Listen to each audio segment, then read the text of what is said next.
এই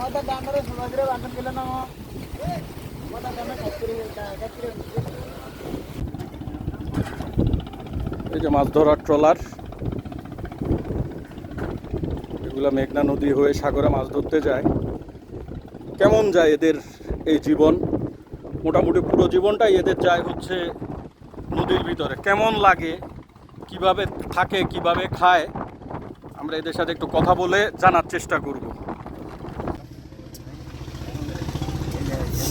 আমরা ট্রলারে উঠতেই আমাদেরকে এরা চা সাধলেন।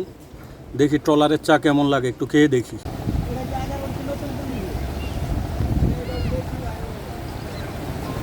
এখানে আপনার এই ট্রলারটায় কয় টন মাছ ধরে, কয় কেজি মাছ ধরে? এই ট্রলারটা অন্তত আর না হইলে অন্তত 300 মন মাছ ধরবো। 300 মন? জি, এত মাছ তো পাইতো না স্যার। না, এমনি যদি পাইতেন 300 মনের মতো ধরতো, তাই তো? জি। আচ্ছা, এই 300 মন পাইতে ধরেন কয়দিন লাগতে পারে? মানে আল্লাহ যদি দেয় এই মানে এক খাওয়া হয়, আর যদি না দেয় তাহলে তো একবারে একদম জিরো, আর পাই না। জিরো। আপনারা যখন এই যে বৃষ্টি বাদলা হয়, জি, আপনারা ইয়া করেন কি, থাকেন কোথায়? এই বৃষ্টির ভিতরে বসে থাকেন নাকি? যে না যে মানে ওই বৃষ্টি পাতার যদি সারে তাহলে ওই জাল মানে আগিলো বানিয়ে তুই এত মানে এটার ভিতরে থাই আর কি দিছে।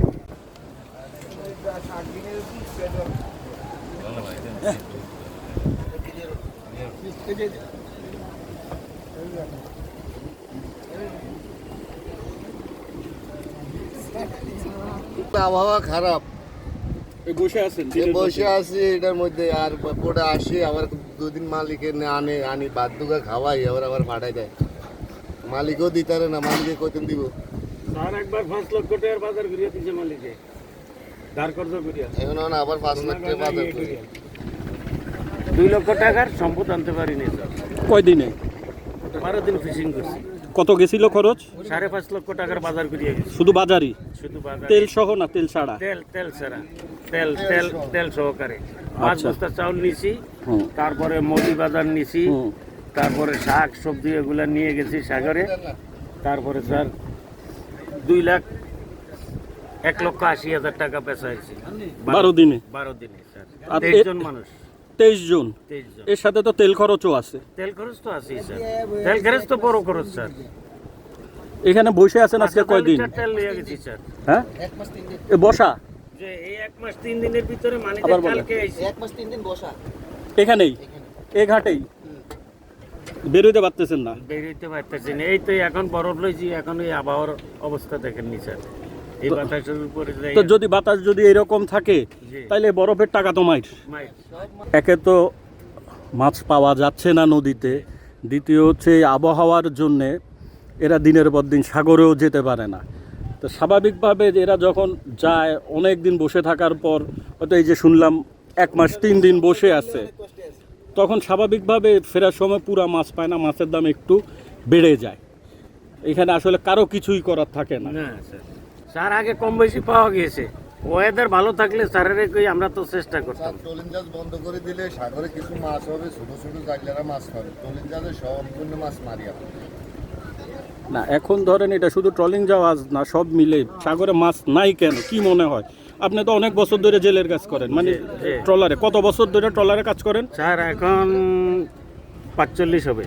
45 বছর আপনি ট্রলারে কাজ করেন? ট্রলারের কাজ করি। আগে তো মাছ পাইতেন? আগে মাছ পাইতাম, তখনও তো ইঞ্জিন বোর্ড, ট্রলিং বোর্ড সবই ছিল। সবই ছিল। এখন তো হঠাৎ করে মাছ পাওয়া যাচ্ছে না। হঠাৎ করে মাছ পাইছে না। কারণটা কি?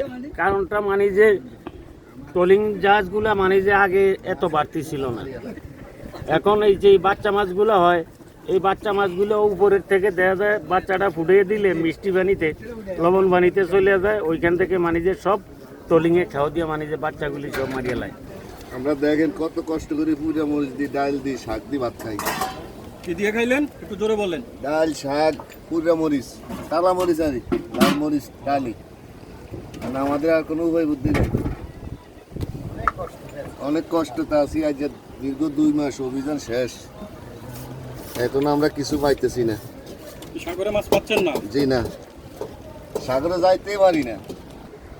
আচ্ছা, আরেকটা জিনিস বলেন তো, সেটা হইতেছে আপনারা ধরেন আগে এই যে মেঘনা নদীটা আপনাদের বাড়িতে আশেপাশে যে আলেকজান্ডার ইউনিয়ন। আলেকজান্ডারে সবারই। তো এখানে যেটা হয় যে ধরেন নদী পাগলামি করতে একটা নির্দিষ্ট সময়, যে আপনাদের হিসাব আছে যে এই কাটালে নদী পাগলামি করবে, কিছু ভেঙে নিয়ে যাবে, কিন্তু এখন এখানে কথা বলে যা শুনলাম যে এখন নদী পাগলামি করার কোনো নিয়মই নাই, যখন মন চায় তখনই নদী হঠাৎ করে খেপে যায়, সব ভাঙা শুরু করে। স্যার আমাদের বাপদাদার কর্তৃক মানে যে দেখিনি এইরকম আবহাওয়া খারাপ, এরকম এই 1 মাস আবহাওয়া খারাপ এরকম আমরা জীবনও মানে যে এরকম পাই নাই। আর নদীও তো এরকম করতে এরকম করে নেই। এখন কি মনে হয় এরকম করার কারণ কি? সেটা আল্লাহ পাক জানে। এখানে আপনারা আজকে এখন রেডি হয়ে আছেন, জোয়ার শুরু হইলে রওনা দিবেন। জি। বাজার সদাই করছেন? বাজার সদাই হয়েছে যে ইনশাআল্লাহ আল্লাহ। কয়দিনের বাজার সদাই? ধরেন না 10 থেকে 12 দিন। যাইতে পারবে না কেন? আবহাওয়া খারাপ স্যার। তো আজকে জোয়ার কয়টা থেকে?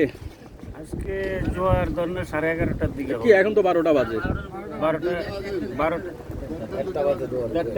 কয়টা? একটায়। এখানে আপনারা কয়জন আছেন এই ট্রলারে?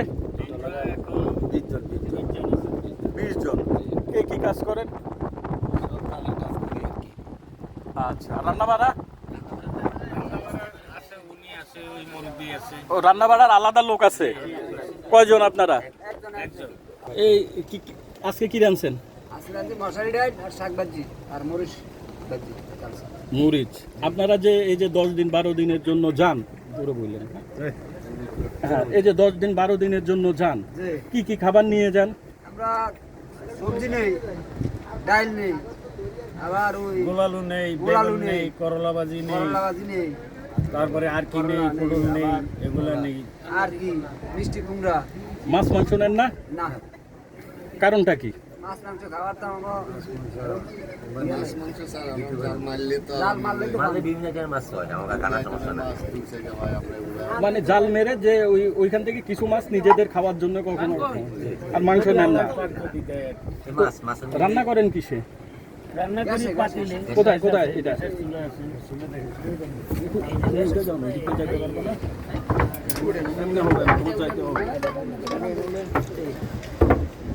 এই গ্যাসের চুলা ওই কত সিলিন্ডারে রান্না করে। তো রান্না করার সময় কি ট্রলার চালু অবস্থায় রান্না করতে পারেন? বাতাসে সমস্যা হয় না? আপনারা এই যে জাল ফেলেন সচরাচর কয়টায়, দিনের কয়টা বাজে? ধরেন এখন যে আজকে যাবেন জোয়ারে, কত দূর যাবেন? মানে এখানে যদি ব্যানে সকালে যদি বোট যদি অন্তত 8 হইতে 10 ঘন্টা চালিয়ে দিয়ে গিয়ে জাল মারতে হয়। 8 থেকে 10 ঘন্টা এখান থেকে চালায়া যাবেন, জি। আর তারপর গিয়ে তারপরে গিয়ে সাগরে গিয়ে আজকে যাবেন কই? আজকে যদি বের হইতে পারেন কই যাবেন? না, ও আকাশের অবস্থা খারাপ দেখলে যাওয়া হবে না। আচ্ছা, যদি যেতে পারতেন তাহলে কই যাইতেন? আপনারা তো আগে থেকে ঠিক করে রাখেন কই যাবেন। একদম সাগরও দেখেন বঙ্গোপসাগরে। যে আচ্ছা, এখান থেকে 7 ঘন্টা লাগবে। 7-8 ঘন্টা লাগে। কারণটা কি? এত তো লাগার এত ইয়া না, এটা কি ওই জোয়ারের কারণে, বাতাসের? যে বাতাসের কারণে যদি মাছ যদি সেখানে যদি না পাই তাহলে আবার আরো জায়গা চালাইতে হয়, গভীর পানির যাইতে হয়। এই মানে একখানো চালিয়ে যাইতে হয় যদি এই জায়গায় যদি মাছ যদি না পাই, মানে একখানো চালাইতে হয় 4 ঘন্টা 8 ঘন্টা 10 ঘন্টা। সীমার হয়ে যাচ্ছে ওই দিলে জাল টানি আমরা বেশি ভয় আর এর ভিতরে জাল আমরা এই টানি বোট কন্ট্রোল করা যায় না। ধরেন তখন আর আমরা জাল টানতে পারবো না, তখন বাধ্যগত সামনে মডেলে বাঁধতে হইব। ধরুন বোট মাঝি কন্ট্রোল করতে হয় না, মিশিংয়ে ক্যাপচার করে না, মাঝি বোট কন্ট্রোল করে কোনো রকমে রাখতে পারে না, তখন বাধ্যগত বানিয়ে লাইতে পড়ে ওই জালের লগে মজুদ কাছি দিয়ে বান্যা ধরেন, তখন আমরা এইভাবে নিরাপদ আল্লাহ করতে হইব। মানে এই বাতাস যদি বোঝা যায় যে আকাশের বাতাসের বোট আমার মাঝি কন্ট্রোল করতে পারবো, জাল টানাইতে পারবে, তখন মাঝি অর্ডার দিবে যে আল্লাহ টানে নাই বোট কন্ট্রোল করতে পারবে। এই আর ধরা গেছে যতক্ষণ পর্যন্ত তোমার যেমন তোমারই চলো, মাঝি বোট কন্ট্রোল করিয়া রাখতে পারবে। আমরা বৃষ্টি তোমার ধরো আমাকে বাতাস ভিজে দেবে, মানে মাঝি যদি কন্ট্রোল করতে পারে বোটটা কন্ট্রোল করতে পারে, তাহলে বোট চলবে, আমরা জাল টানতে পারবো, ঝড় তুফান যাই হোক। যাওয়াই যাও। কিন্তু বেশিরভাগ সময় আপনার কথা শুনে মনে হইলো যে কন্ট্রোল করা যায় না। অনেক যখন ভারী বাতাস হয় তখন মাঝি কন্ট্রোল করতে পারে না। লাহার হয়, খুব বড় বড় লাহার হয় স্যার, কি তখন আর কি বোট কন্ট্রোল করা যায় না। লাহার মানে কি? ঢেউ? ঢেউ, বড় ঢেউ। এটারে আপনারা এখানকার ভাষায় কি বলেন? লাহার। লাহার, লাহার।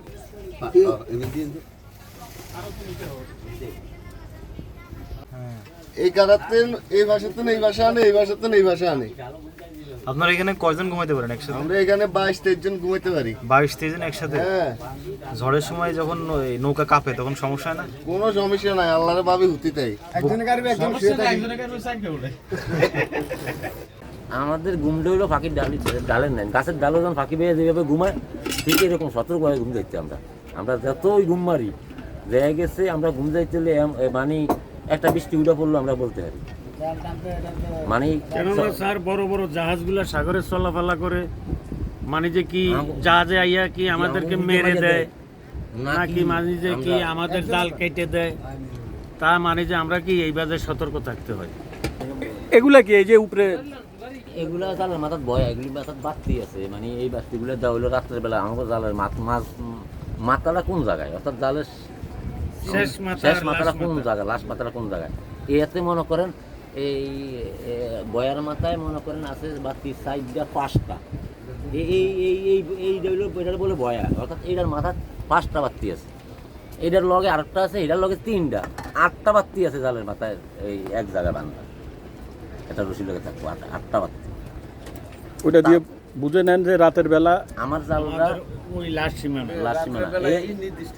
নির্দিষ্ট এই আমার জালটা কোন জায়গায়, মনে করেন 1100 ফুট 1200 ফুট জাল মনে করেন কোন আমরা হয়তো 3 থেকে 3.5 মাইল মানে যে ধরেন না ওইটার দূরত্ব গতি আমাদের জাল এটা 3 থেকে 3.5 এইটা মানে আমরা এইটা ডিউটি মানে যে নির্দিষ্ট 2 থাকে ঘন্টা একজন রাতে ডিউটি, সে জাল পাহারা দিবে। জাল পাড়া দিব আমার ডিউটি 2 ঘন্টা শেষ, আরো ফাটি আইব 2 ঘন্টা পর পর। ওই জাল পাড়া মানে এর শত শত ঘরের মধ্যে দেখেন শত শত ঘর আছে, ঘরের মধ্যে আপনার কোনটা আমার কোনটা এটা চেক করে দেওয়া।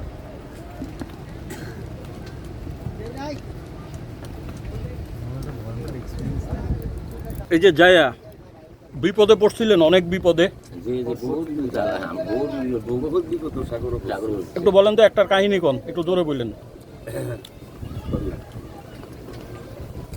ধরেন বন্যার মধ্যে বইয়া ধরেন 1 বছর বোরের কাছি মাছি রথ সিরিয়া যে বোরে টান দিয়ে রথ সিরিয়া যাইছে,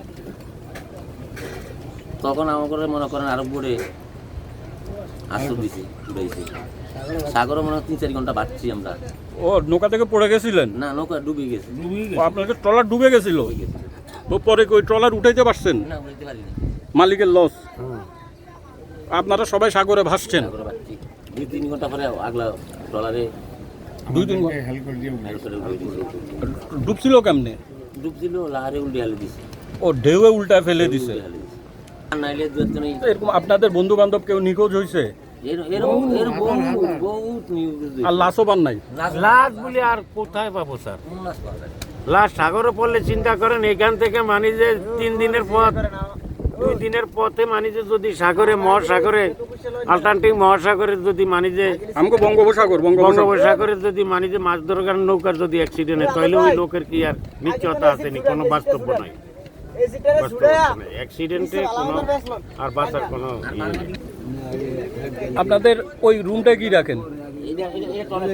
হ্যাঁ, খাবার দাবার জন্য পুঁটি মাছ কুটতেছে।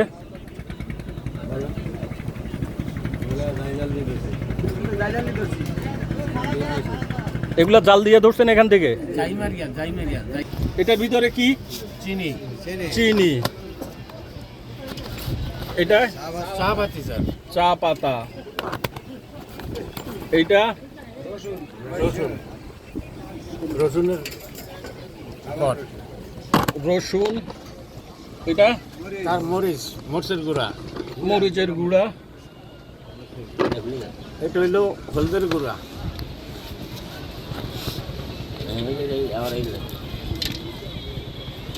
এটা কি? এটা ডাল, মসুরির ডাল।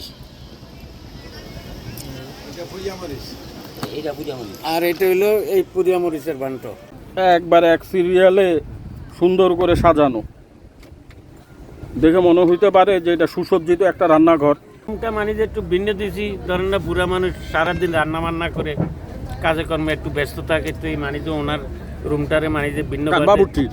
হ্যাঁ, বাবুর্চির মানে যে কোনটা রুম? এইটা বাম দিকের এটা দেখি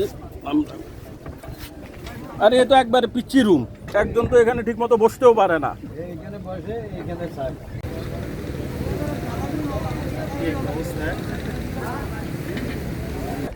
ক্যাপ্টেনের রুম।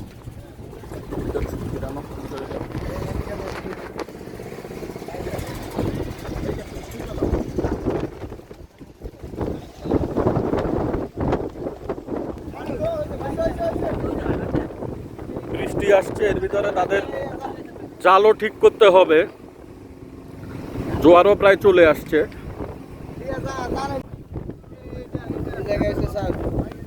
এটা হচ্ছে ওইটা যে লাইট জ্বালা, এটাই তো ওইটা বয়া।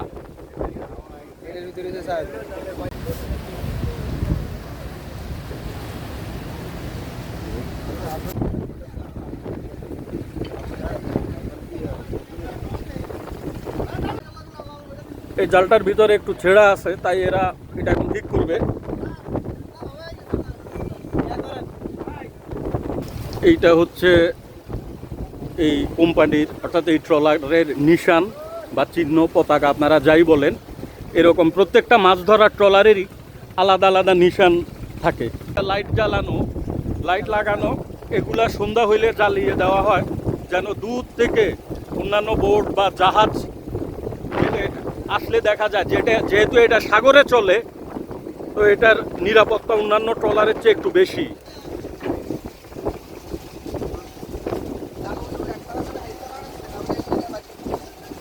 এই যে এখানে একটা চাপকল, হঠাৎ এই চাপকলটা চোখে পড়লো। আমি খুবই কিউরিয়াস, কৌতূহল ছিলাম যে চাপকলটা দিয়ে কি করে। পরে তারা যেটা জানালো, বোটে তো স্বাভাবিকভাবে পানি জমে, তো কখনো কখনো দেখা যায় যে হয়তো মোটর টোটার নষ্ট হয়ে যেতে পারে, তখন এই চাপকল দিয়ে বোটের পানিগুলি ফেলে। মানুষগুলো খুবই দরিদ্র, সাগর নির্ভর জীবন, ভাগ্যের উপরে। কখনো কিছু টাকা পয়সা নিয়ে ঘরে ফিরতে পারে, কখনো সেটা সম্ভব হয় না। কিন্তু এদের সাথে কথা বললে আপনাদের মন ভরে যাবে। সবাই দেখেন খুব হাসি মুখে কথা বলে, মানে এত দারিদ্রতা, এত অর্থ কষ্ট, এত জীবনের ঝুঁকি, তারপরে এরা সব সময় খুব হাসি মুখে উত্তর দেয়। নদীর পাড়ে থাকতে থাকতে, বিশাল আকাশ দেখতে দেখতে হয়তো এদের মনটাও অত বড় হয়ে গেছে।